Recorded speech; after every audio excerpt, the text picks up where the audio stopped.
Well, we've just had the webinar, the community engagement Rayleigh pre-planning webinar. Yeah, I think my face says it all really, doesn't it? It was a bit of a chore to start with, to be honest. It was 45 minutes of presentations with basically counsellors and architects reading stuff off the website, stuff that we already knew, and details that if we really wanted to know we could find out on the website anyway. So that wasn't really engagement. And then when the questions did get asked, often they were answered by counsellors again reading off the website. So you know, if you're going to do an engagement, at least engage, you know. So it was a bit of a damp squib. There was one revelation in that it was admitted that a costing for the refurbishment of the mill hall has not been done. So I thought that was a bit of a shocker, to be honest, because as they admitted, the mill hall has been lumped in with 5 other properties in their asset strategy. It's not an asset, it's our community venue, thanks. So it's been lumped in this 6 asset plan. So the costing for refurbishment that they say, it's it's going to cost too much to refurbish. They mean all 6 sites. So costing on the mill hall specifically has not been done. Yet they also said that it would cost too much to refurbish the mill hall, and it's a lot cheaper to do what they're proposing, knock it down, build a small hall and build blocks of flats. Well, you can't have it both ways. If you haven't costed it to find out how much it would cost to refurbish the mill hall, then you can't also claim that it will cost too much, because you don't know. That's a question. This whole thing has not been thought out properly, really.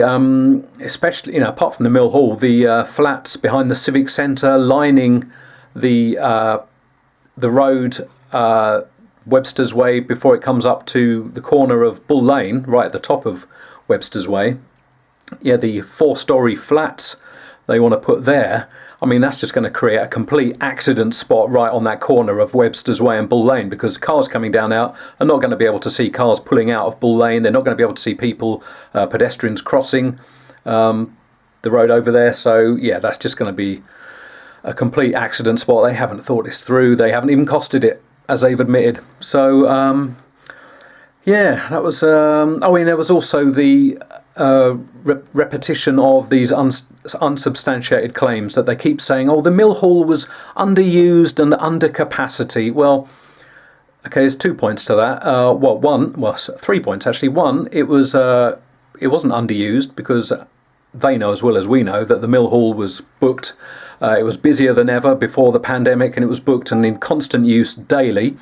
2 points on the capacity red herring is that the mill hall was hired out on a cost per room basis, not a cost of capacity.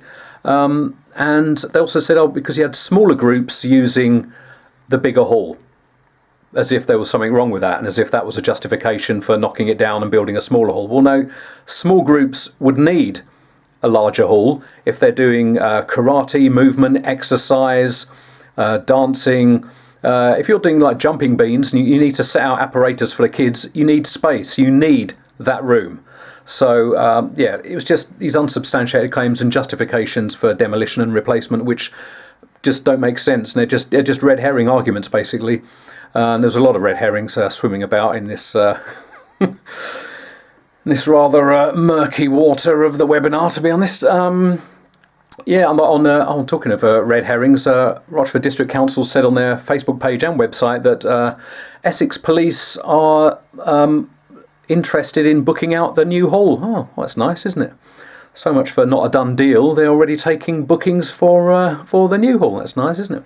I mean, but they said, no, this is just a proposal, but they've shown an interest. Well, again, that's another red herring, because Essex Police already use the mill hall. So, a lot of arguments they made for a new hall and a new smaller hall replacing our venue don't make sense, because they're things that already happen at the mill hall. Like community meetings, all the stuff, events and stuff they're talking about. They're things that already happen at the mill hall. It's not like there's loads of events and meetings and stuff that can't actually happen at the mill hall, and that's why it needs replacing, because it's being used constantly. So yeah, it was a bit of a bit of a damp squib really, and like I say, a lot of repetition of website stuff, and a lot of the main questions weren't really answered, and the mill hall was quite low down on the list, and even when questions were asked about the mill hall, they weren't, it's all stuff to do with parking and trees and stuff, which is important, and trees, you got, love trees. Stop cutting them down and plant more, that's what I say. But yeah, it was a missed opportunity really, and not really engagement. And they also said, as well as admitting that they hadn't costed the refurbishment of the mill and what that refurbishment would mean, in terms of, obviously refurbishment could just mean a lick of paint on the front, or sort of having a new heating system or whatever. So going forward, Rochford District Council need to properly cost a refurbishment of the mill hall and set out what they mean by refurbishment before asking us to accept the mill hall's demolition, is that a word? Demolition and replacement with a smaller hall. Because how can they make a decision about our mill hall? Let's not forget it's our mill hall, it's not theirs. They list the mill hall on their website as being their most valuable asset. Well, yeah, it's not your asset, it's our community venue, paid for by our taxes. So it's not your asset, it's our community venue, and it shouldn't be getting rushed through during a pandemic. We're in a pandemic, that was my question, which they didn't really answer. But they also said that would have been nice to have face-to-face meetings in the town halls. So, well, yeah, that's what you should be doing. Which is why you shouldn't be forcing it through during a pandemic when the community's focus is on their family's survival, both literally and financially. So, so that's another reason not to rush it through during a pandemic, which they basically made the argument for by saying, it would have been nice to do face-to-face meetings. Well, that's what they should be doing. They should be leafleting the entire area, because a lot of people still don't know about these proposals. So they kept saying, these aren't set in stone, this is just a proposal. But yet, as I say, they've admitted they haven't costed a refurbishment of the mill hall. They've lumped it in with these other buildings, basically so they can disguise the mill hall's worth and how much it would cost. I've looked on their open business case, or what it is, this asset proposal thing, and a lot of it is redacted. A lot of the financial information and a lot of stuff specifically to do with the mill hall has been redacted. So when they say, we're being transparent, no, you're not, because you've redacted a lot of information specifically about the mill hall and the freight house. So that's something that needs to be addressed. So yeah, that's basically my thoughts on the webinar, really. A bit of a missed opportunity. Obviously they're going to upload it to YouTube so you can see for yourself.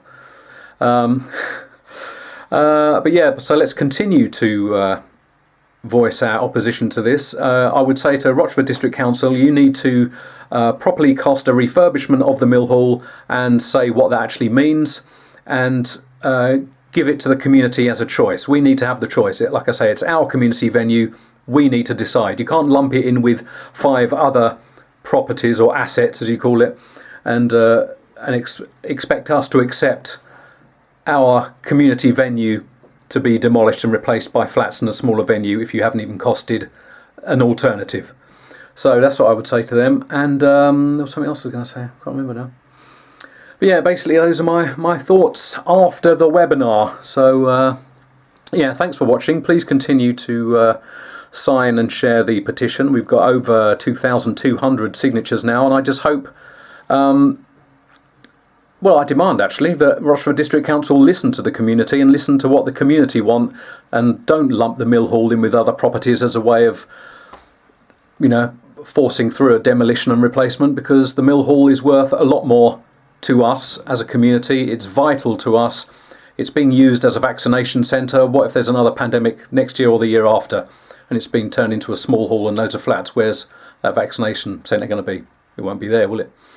So yes, thanks for watching. Please continue to sign and share the petition, and yeah, I'll speak to you again soon. Cheers. Thanks.